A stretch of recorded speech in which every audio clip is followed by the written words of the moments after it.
n'était pas encore en dessous de la parité sur l'euro-dollar, je crois qu'il aurait fermé sa gueule en décembre. D'accord? Où on était au plus bas contre le dollar. Là, on ne l'a pas entendu, le guignol. Bon, alors c'est remonté. Ne vous inquiétez pas, ça va redescendre. D'accord? Pourquoi? Parce que l'euro aujourd'hui est mort. Donc c'est vraiment une question de temps. Vous avez vu que l'économie européenne aujourd'hui est au tapis, est au tapis. Voilà, on va attendre tranquillement que l'euro s'éclate. Et rassurez-vous, le dollar a encore de beaux jours devant lui pour la bonne et simple raison que, je l'ai dit, je l'ai répété, je le répète, il y a une énorme différence entre la théorie et la pratique. C'est-à-dire qu'aujourd'hui, quand vous parlez avec les gens qui sont dans le commerce, que ce soit du pétrole, du gaz, des huiles, de tout ce que vous voulez, le commerce international, il se traite en dollars, pas en pesos argentins, pas en bolivars. Voilà, ça se traite et ça se traite pas en yuan non plus. C'est vrai que la part du yuan augmente, mais on est loin, loin, loin, loin, loin, loin du compte. Donc ne vous inquiétez pas, on est bien mieux aujourd'hui sur du dollar que on ne peut l'être sur de l'euro. Voilà, réponse. Et pour le gold, alors vu que l'or a explosé à la hausse ces derniers temps, qu'est-ce que tu penses du cours de l'or? Est-ce qu'il est survalorisé? Est-ce qu'il est valorisé à son juste niveau? Qu'est-ce que tu peux nous dire? Mais je l'ai dit 10 fois, alors c'est une assurance, vous l'avez en portefeuille, enfin en portefeuille, vous l'avez en physique surtout, et vous restez dessus parce que voilà, parce que c'est pas une question de savoir si ça vaut 3002, si ça vaut 3003. J'ai aucune idée de ce que ça vaudra demain. Il suffit qu'il y ait une bonne claque sur les actions et vous aurez des appels de marge et donc vous aurez une baisse sur l'or qui va durer quelques jours, quelques semaines. C'est pas un problème. Euh, Aujourd'hui, moi, il y a quelques jours sur la baisse d'ailleurs, j'ai acheté de l'argent métal parce que il y avait un écart qui était sur la parité entre le dollar entre l'or et l'argent qui était très écarté. Donc j'ai acheté de l'argent. Voilà, mais c'est pas c'est pas un sujet le prix de l'or. À chaque fois, moi j'ai des gens qui me disaient mais je vais attendre un repli. Bah ils attendent toujours. Hein. Voilà, pour acheter. Donc vous en achetez, vous en avez dans votre patrimoine. Alors après, combien dans le patrimoine? Ben, je dirais entre 10 et 20, quoi. Entre 10 et 20%. Et puis, voilà. Euh, donc, non. Fou, la monnaie chinoise s'échange en Asie sans le dollar pour les échanges entre pays. Quand vous n'y connaissez rien, ne dites rien, c'est mieux. Vous aurez l'air moins con. Voilà. Non mais c'est effrayant. Euh, donc voilà, pour moi c'est pas une question de prix. Voilà.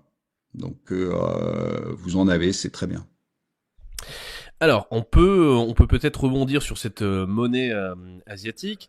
Qu'est-ce que tu penses en fait du yen aujourd'hui? Le Japon a annoncé en fait être en état de quasi faillite. Hein. En fait, ils n'ont pas réussi à refinancer leurs dettes. Hein. Il y a eu lorsqu'ils ont en fait proposé leur dette hein, sur le marché obligataire, il n'y a pas eu de demande en fait, ou très peu. Qu'est-ce que tu peux nous dire sur le Japon, Olivier? Quelle est la Mais situation du sur le Japon Japon, je aujourd'hui? vous dis toujours la même chose. Le Japon, il est cuit et ça ça fait 15 ans que ça dure. Pourquoi? Bah parce qu'ils ont une dette qui est gigantesque, parce qu'ils ont une démographie qui est en train ils ont perdu l'année dernière, ils ont perdu 850 000 personnes. C'est pas rien, hein. C'est-à-dire que dans les 2, 3 ans qui viennent, on sera à 1 million de personnes de moins chaque année. Ça veut dire que dans une quinzaine d'années, à ce rythme-là, ils auront perdu un tiers de leur population. Bon. Et comment vous croyez que ça va se passer? Ils ont plus de croissance, ils font 7 à 10% de déficit budgétaire par an, donc vous avez une dette qui augmente tous les ans. Qu'est-ce que vous pensez qui va se passer? Vous avez aujourd'hui sur le 30 ans, le 40 ans japonais, vous avez des taux de 3,60. Quand vous avez une dette qui fait 300% du PIB, comment vous pensez que ça va se financer tout ça? Eh bien, ce qui va se passer, c'est que c'est comme à chaque fois. Eh bien, vous allez avoir un retour de la planche à billets, ce qui va faire que le yen va continuer à baisser. Et je dirais, tout le monde s'en fout. Si vous croyez que les États-Unis vont intervenir parce que le yen baisse, mais ils s'en contrefoutent. Si vous regardez les choses, aujourd'hui, le déficit commercial, il y a un petit déficit commercial vis-à-vis des États-Unis pour le Japon. Si vous rentrez les services, ils sont en excédent, les Américains. Donc en fait, ils s'en foutent complètement. Donc vous aurez un effondrement petit à petit, vous aurez un effondrement du yen et ça va continuer. Voilà. Donc Donc pour toi, faut aller regarder les chiffres si vous voulez. Trump il s'en fout complètement du